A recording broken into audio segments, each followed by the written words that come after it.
4장 10절로 15절에 있는 말씀,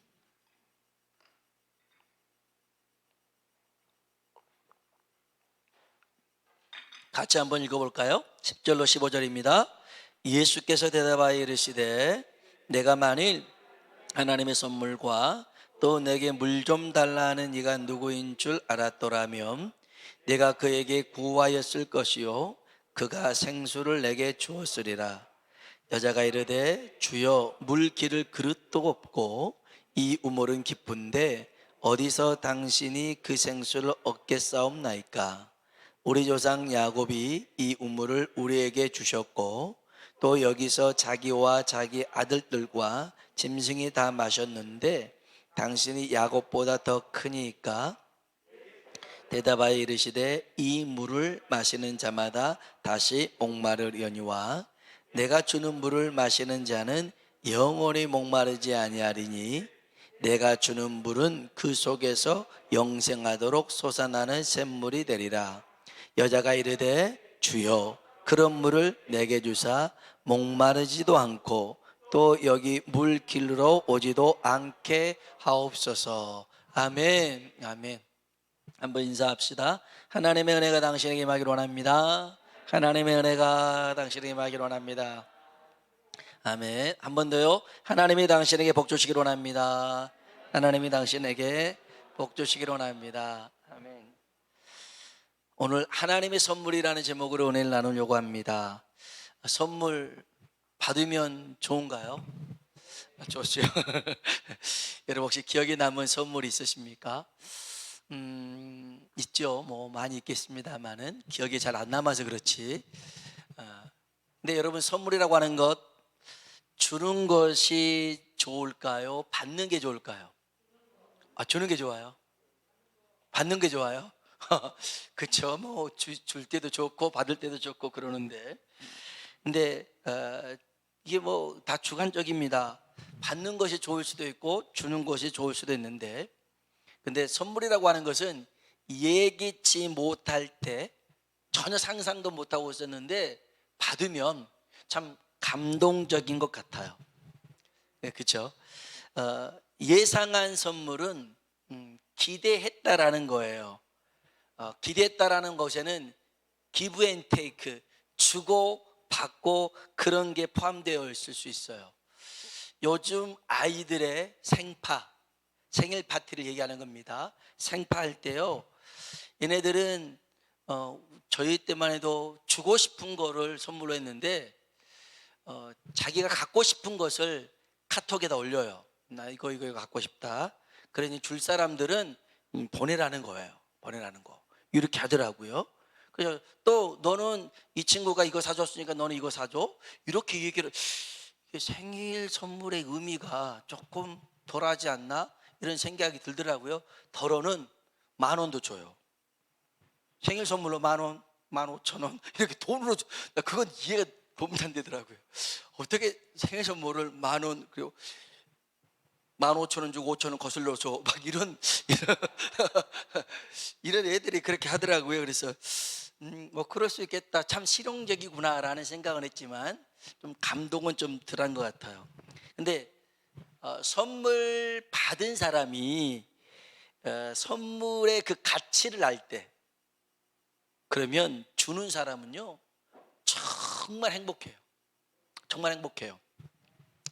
오늘 예수님께서 사마리아 여인과 이렇게 만나는데 이 만남의 제목을 뭐라고 하셨냐면 10절 한번 보세요. 10절 같이 한번 읽어봅시다.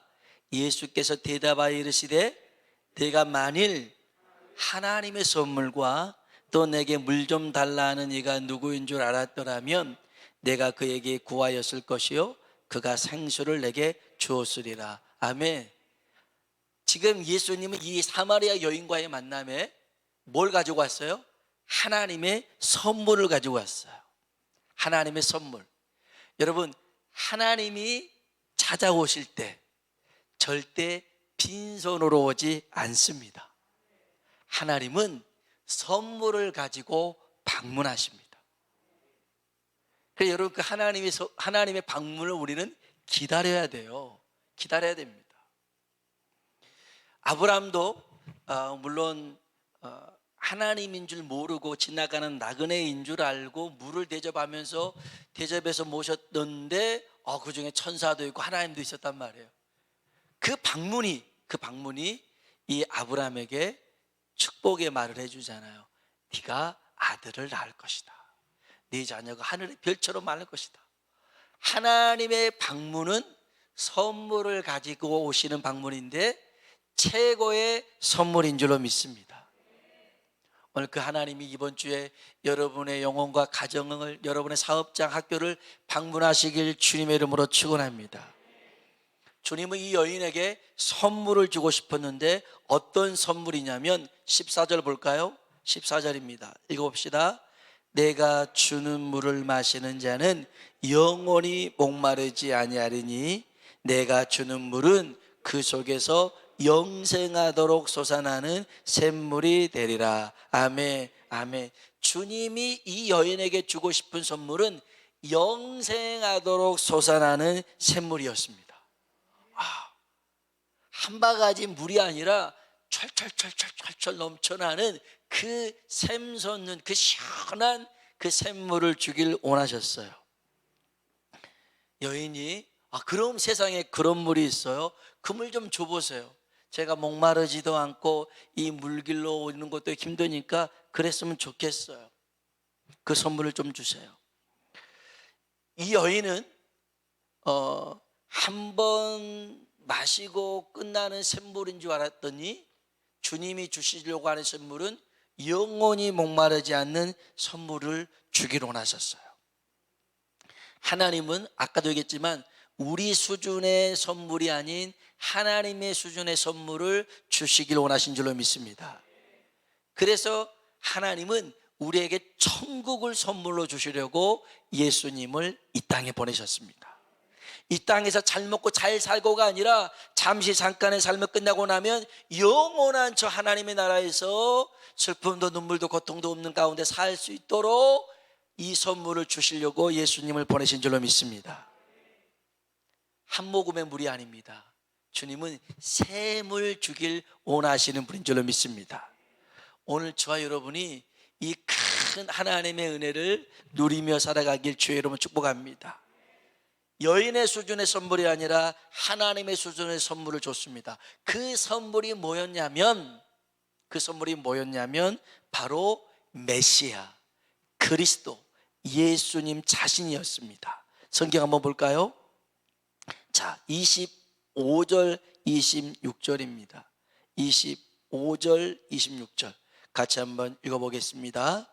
여자가 이르되 메시아 곧 그리스도라 하는 이가 오실 줄을 내가 아노니 그가 오시면 모든 것을 우리에게 알려주시리이다. 예수께서 이르시되 내가 말하는 내가 그라 하시니라. 아멘, 아멘. 이 여인도 어렴풋이 메시아 그리스도를 알고 있었습니다. 그분이 오시면 내 모든 삶을 다 회복시킬 거예요. 그렇게 기대하고 있는데 맞아, 내가 그니라 말씀하십니다. 하나님의 최고의 선물은 이 세상에 있는 것 중에 하나 더 얹어주는 게 아닙니다. 잠시 잠깐의 것에 만족하기 위함이 아닙니다. 영원한 천국뿐만 아니라 하나님과 영원토록 살 수 있는 것, 이것이 우리의 소망이 된 줄로 믿습니다. 그래서 요한계시록 3장 20절에도 볼지어다 문 밖에서 내가 문을 두드리노니 누구든지 내 음성을 듣고 문을 여는 자는 그는 나로 더불어 먹으며 나 또한 그로 더불어 먹으며 살리라. 오늘 주님이 내 안에, 내가 주님 안에 거하는 것이 가장 큰 복인 줄로 믿습니다. 주님은요, 이 땅에 오셔서 주님 자신을 우리에게 주길 원하십니다. 오늘 우리가 이 주님과 함께 세상 가운데 살아가길 주의 이름으로 축복합니다. 근데 주님이요, 우리에게 구하라, 찾으라, 두드리라고 말씀하신 게 있어요. 뭘 구해야 되냐면 우리 마지막으로 성경 한번 보겠습니다. 누가복음 11장입니다. 누가복음 11장 누가복음 11장 9절 10절 볼까요? 누가복음 11장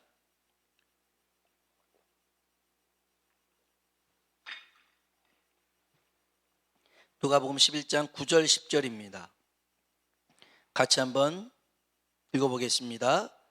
내가 또 너에게 이르노니 구하라 그러면 너에게 주실 것이요 찾으라 그러면 찾아낼 것이요 문을 두드리라 그러면 너에게 열릴 것이니 구하는 이마다 받을 것이요 찾는 이는 찾아낼 것이요 두드리는 이에게는 열릴 것이니라. 아멘. 아멘. 하나님이 구하는 자에게 주실 줄로 믿습니다. 찾는 자는 찾게 되고요 두드리는 자는 열리게 됩니다. 주님이 이런 말을 합니다. 너희 중에 아버지가 있는데 자식이 생선을 달라고 하면 뱀을 줄 자가 있겠냐? 그런 아비는 세상에 없더라는 거죠. 여기 한번 볼까요? 11절 12절 읽어보겠습니다. 너희 중에 아버지 된 자로서 누가 아들이 생선을 달라 하는데 생선 대신에 뱀을 주며 알을 달라 하는데 정갈을 주겠느냐? 이런 아버지는 없죠. 없습니다. 그러면서 13절 아주 중요한 말씀이에요. 13절입니다. 읽어볼까요? 너희가 악할지라도 좋은 것을 자식에게 줄 줄 알거든 하물며 너희 하늘의 아버지께서 구하는 자에게 아멘. 너희 하늘 아버지께서 구하는 자에게 뭘 주신다고요? 성령을 주십니다. 하나님이 우리에게 주시고자 하시는 최고의 선물은 성령의 충만함인 줄로 믿습니다. 여러분이 이거 받으면 되는 겁니다. 우리가 날마다 성령의 충만함 속에 살아간다면 여러분의 마음에 있는 평안을 빼앗아갈 게 없어요. 여러분의 소망을 빼앗아갈 그 어떤 것도 없어요. 늘 평안함 속에 소망 가운데 살아가게 될 줄로 믿습니다. 성령님은 이것이 실제가 되도록 우리 가운데 역사하십니다. 그래서 하나님이 이 성령님을 우리에게 보내주길 원하시더라는 겁니다. 하나님이 우리에게 주고자 하는 최고의 선물은 이것입니다. 오늘 우리 모두에게 성령의 충만한 은혜가 임하길 주의 이름으로 축원합니다. 물론 날마다 삶 속에서 그런 살아가는 은혜가 있을 수 있습니다만은 그런 은혜 말고 예수님께서도 너희가 예루살렘을 떠나지 말고 아버지가 너희에게 약속한 것이 임할 때까지 기다려라, 기도하라고 그랬어요. 그래서 그들은 120명이 성령이 임할 때까지 기다리고 기도했어요. 오순절 날이 임함에 그들에게 성령이 임한 줄로 믿습니다. 달라졌습니다. 그들의 살아가는 목적이 달라졌고 꿈이 달라졌고 인생의 의미가 달라졌습니다. 이제는 주를 위해 살아가는 사람이 된 줄로 믿습니다. 살아도 주를 위하여 죽어도 주를 위하여 죽나니 사나 죽으나 주님의 것이 되었더라는 것입니다. 성령을 받아야 됩니다. 그래서 성령을 받기 위해서 그들은 모여서 기도했습니다. 한 번이 끝난 게 아니었습니다. 또 4장에 가보면 그들이 예수님의 이름을 담대히 전할 수 있도록 모여서 기도했습니다. 필기를 다음에 모인 곳이 진동하더니 그들에게 성령이 임한 줄로 믿습니다. 저는요 우리 성도님들이 또 여러분의 자녀들이 인격적으로 하나님을 만나는 은혜가 있길 주의 이름으로 축복합니다. 교회만 나오는 곳으로 만족해서는 안 됩니다. 하나님을 만나야 됩니다. 그 하나님이 진짜 내 하나님이 되고 내 주가 됨을 고백해야 됩니다. 그러려면 특별히 그런 자리를 사모해야 됩니다. 사모해야 되는 거예요.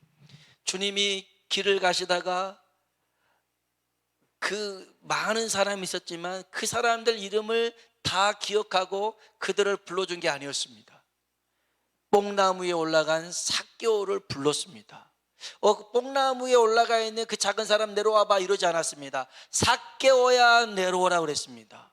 명찰을 찬 것도 아닙니다. 그런데 삭개오인 줄 알았습니다. 주님이 알았어요. 왜냐하면 이 삭개오가 예수님을 보고자 그 나무 위에 올라갔거든요. 키가 작았으니 포기한 게 아니라 그래도 주님을 보고 싶다 올라간 거 아닙니까? 이러한 사모함이 있는 자를 주님이 만나 주실 줄로 믿습니다. 저는 이제 8월 8일부터 있을 수련회를 놓고 기도하고 있습니다. 전교연 수련회를 놓고 있고 기도하고 있는데 계속 몇 주 전부터 여러분에게 이거를 놓고 강구를 하고 있는 이유는 휴가 때 고개 잡으라는 소리예요. 그래가지고 요때 내 인생 정말 잊혀지지 않을 만한 큰 은혜를 받아보자고요. 성령님께서 여러분을 만나 주실 줄로 믿습니다. 한 번이 중요합니다. 야곱이 베델에서 그 하나님 한 번 만났어요. 모세가 저 호렙산에서 하나님 그 한 번 만났어요. 인생이 달라졌어요. 인생이 달라졌어요. 야곱 빈손으로 그 지팡이 하나 잡고 요단강을 건넜지만 하나님께서 두 때를 이르게끔 거부가 만들어서 돌아오게 하셨어요. 베델에서 만난 하나님에 대한 추억이 있어서 그래요. 저는 이번 수련회 여러분이 사모하는 마음을 가지고 나온다면 정말 인격적으로 하나님을 만나는 시간이 될 줄로 믿습니다. 그리고 성령의 충만함이 우리 가운데 부어질 줄로 믿습니다. 그래서 저도 기도합니다. 하나님, 이 수련을 통해서 역사하여 주시옵소서. 내 평생에 잊혀지지 않는 하나님의 은혜가 우리 가운데 부어지게 하여 주옵소서. 왜냐하면 아까 얘기했잖아요. 하나님은 우리를 만나러 오실 때 절대 빈손으로 오지 않아요. 선물을 가지고 오신 줄로 믿습니다. 선물을 가지고 오세요. 저한테는 외삼촌이 있었는데 한약방 하시는 외삼촌 참 좋으신 분이었어요. 제가 이 외삼촌 집에 가면 갈 때마다 저한테 용돈을 주셨던 분이셨어요. 200원씩. 그래서 그 200원이 어릴 때 엄청 컸는데 한약방 갔다가 이제 삼촌한테 인사를 하고 가요. 그러면 돈 내놓으라는 소리예요. 200원. 근데 이제 손님하고 와서 이제 얘기하고 있으면 돈 받을 타이밍이 안 되잖아요. 그래서 삼촌 갈게요 하고 있는데 대답을 안 해요. 그냥 가면 되는데 또 삼촌 갈게요 그래요. 대답 안 해요. 그러면 삼촌 갈게요. 여기 있다 200원. 그러면 200원 받고 오는 거예요. 집에서 돈 받을 때까지 그렇게 했어요. 근데 그 삼촌이 결혼하기 전에는 얼마나 저희 집을 잘 챙겼는지, 좀 어렵게 살아서 누나 고생한다고 그냥 집에다가 그냥 뭐 봉투에다가 돈을 집어넣어주고 막 그러고. 삼촌이 오면 너무 좋았어요. 절대 빈손으로 오는 삼촌이 아니었어요. 그 삼촌 지금도 살아계시면 너무 감사하죠. 근데 결혼하니까 좀 달라지시더라고요. 뭐 이제 또 아내도 생기고 그러니까 잘 안 오시는데 그전까지는 엄청 잘하셨어요. 엄청 잘하셨는데 아무튼 여러분 우스갯소리지만 하나님은요 우리를 찾아오실 때 최고의 선물을 가지고 오신 줄로 믿습니다. 그 하나님을 기대해야 됩니다. 기대하십시오. 이 여인을 만나러 오셨던 예수님은 우물가 여인 보고 너 남편 5명 있었지, 너 임마 인생 어떻게 이렇게 더럽게 살았어, 이러려고 오신 분이 아니에요. 내가 너에게 영원히 목마르지 않는 생수를 주러 왔다. 그게 뭔데요? 나다. 그래서 예수님을 주셨고 그 여인의 목마름이 예수님이 메시아임을 발견하고는 다 해결돼 버렸어요. 그러고 나서 상징적인 게 있어요. 이 여인이 물동이를 들고 우물가에 왔다가 물동이를 버려들고 마을로 가서 내가 예수를 만났다, 메시아를 만났다 외칩니다. 무슨 말이에요? 그 여인은 더 이상 목마르지 않는 삶을 살았더라는 거예요. 오늘 우리들에게도 이런 은혜가 있길 주의 이름으로 축원합니다. 같이 찬양을 부릅시다. 아까 불렀던 찬송인데요. 성령이여 임하소서 메마른 나의 심령이에